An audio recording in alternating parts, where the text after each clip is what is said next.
અંબાલાલ પટેલે તો 10 દિવસ સુધીની આગાહી કરી દીધી છે કે 10 દિવસ સુધી ગુજરાતમાં કમોસમી વરસાદ પડશે. ગુજરાતના હવામાન વિભાગે આગાહી કરી છે કે આજથી 3 દિવસ સુધી ગુજરાતના કેટલાક વિસ્તારોની અંદર વરસાદ પડશે. એટલે આમ તો કમોસમી વરસાદ છે, પરંતુ ગાજવીજ અને પવન સાથે વરસાદ પડવાનો છે. અને અંબાલાલ પટેલે તો 10 દિવસ સુધીની આગાહી કરી દીધી છે કે 10 દિવસ સુધી ગુજરાતમાં કમોસમી વરસાદ પડશે અને 3જી તારીખે વાવાઝોડું પણ આવી શકે છે એવું અંબાલાલ પટેલે કીધું છે. તો આના વિશે તમારી સાથે વાત કરીશ.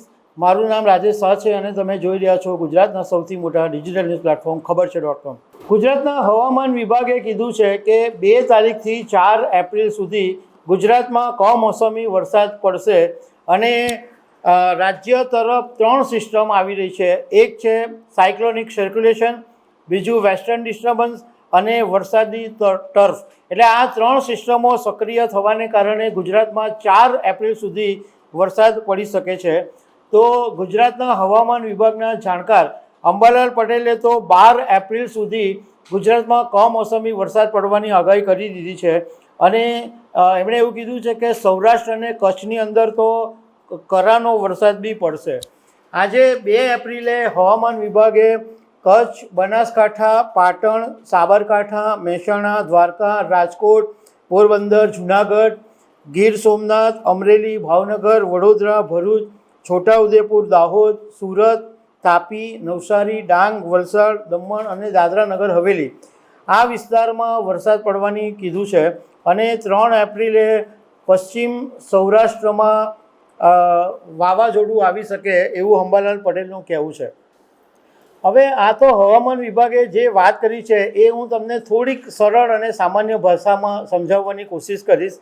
કે સાયક્લોનિક સર્ક્યુલેશનની જે વાત કરી છે, તો સાયક્લોનિક સર્ક્યુલેશનનો મતલબ એ છે કે હવા જે છે એ નીચા દબાણ તરફ ખેંચાય છે અને હવાની અંદર વંટોળ પેદા થાય છે. આપણે હવામાં વંટોળિયું જોયું છે. તો એને કારણે વાદળો બને છે, એને કારણે પવન વધે છે અને પછી વરસાદ પડે છે. તો એક સાયક્લોનિક સર્ક્યુલેશનનું કારણ છે. બીજું વેસ્ટર્ન ડિસ્ટર્બન્સનો મતલબ એમ છે કે વેસ્ટર્ન ડિસ્ટર્બન્સ છે એ પશ્ચિમમાંથી એનું આગમન થાય છે, પરંતુ વચ્ચે વચ્ચે જે રણ પ્રદેશો આવે છે એને કારણે આની આખી અસર બદલાઈ જાય છે.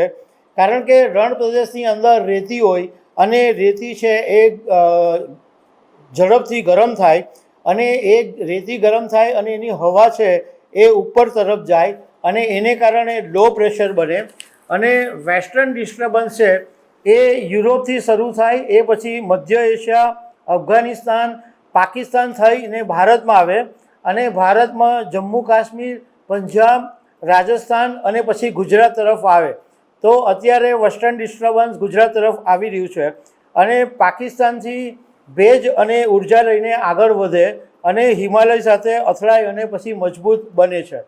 અને ત્રીજું છે વરસાદી ટ્રફ. આ ટ્રફ ઘણી વખત સાયક્લોનિક જે સર્ક્યુલેશન છે એની સાથે ભળી જાય છે અને જ્યાંથી ટ્રફ પસાર થાય ત્યાં આગળ વરસાદ પડે છે. અને આ ટ્રફ એક લાઇન જેવો વિસ્તાર હોય છે જ્યાં દબાણ ઓછું હોય છે અને હવા ઉપર ઉઠે છે અને જેને કારણે વાદળો બને છે અને વરસાદ પડે છે. તો દર્શક મિત્રો, આવા અનેક અપડેટની સાથે અમે તમને મળતા રહીશું. આભાર.